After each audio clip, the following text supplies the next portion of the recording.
Robin Williams' suicide brings up a very difficult topic, and that brings us to this story. His friends called him Mustang Mike after he rescued a 1968 Ford Mustang from a field. He rebuilt it, painted it bright yellow. Mike was known for giving to others. He once helped a young mother who was stranded in a broken down vehicle with her 2 small children.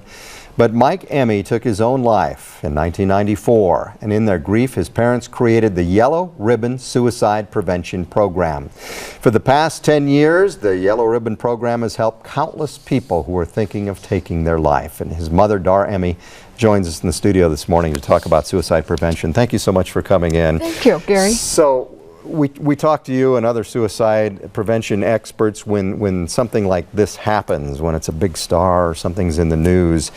Is that a good thing or is that a bad thing? I suppose it gets the topic out there, huh? Well, people can perceive it both ways, good and bad. To me, it's a good thing because it helps bring this topic out so that we can talk about it, so more of that can be done, maybe help reduce the stigma around it and the mental health issues that can wrap around it, because we're talking about depression. Yeah. And that peace that so many people live with every day.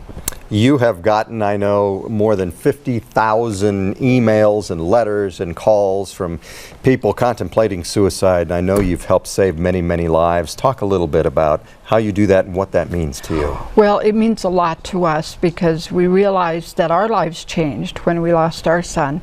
But our efforts to try to help others not have to live with this aftermath.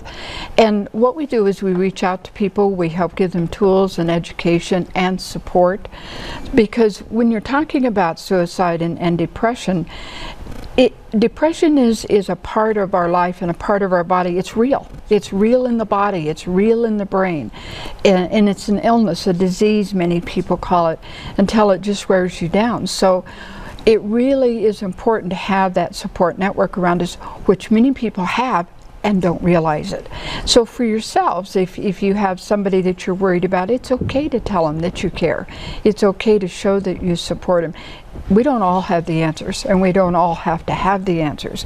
What we do have is the human heart and show that we care. And so in getting all of those letters and phone calls and from people of all ages, our program started as a teen program, but it really now goes across the lifespan for people of all ages, including little bitty kids to grandmothers like myself. And we respond to them with the different pieces of help that we can offer, and the letters still come in. We have so many people now that send us pictures of their young families getting married, their babies, you know, I mean, it's very, very rewarding that we can make a difference, that we can help somebody and help themselves. And there's somebody there to let them know that they're not alone. That's the biggest thing, they aren't alone, and that we will stay there. Somebody will be with them, because this is very, very frightening. One of the core things about suicide and suicide prevention for everybody is fear, because it's so elusive. It's so hard to get your head wrapped around. What can we do? When can we do it? How do we do it? The biggest thing is be yourself and be there. All right. Dar Emme, as always, I wish we had more time, but thank you for all the work you do, and it's nice to see you again. Thank you for coming in. We appreciate it. Thank you so much. So once again, there is always help available. The Yellow Ribbon Foundation can help you out. The National Suicide Prevention Lifeline, 1-800-273-TALK. And for more information on the Yellow Ribbon program, you can visit yellowribbon.org.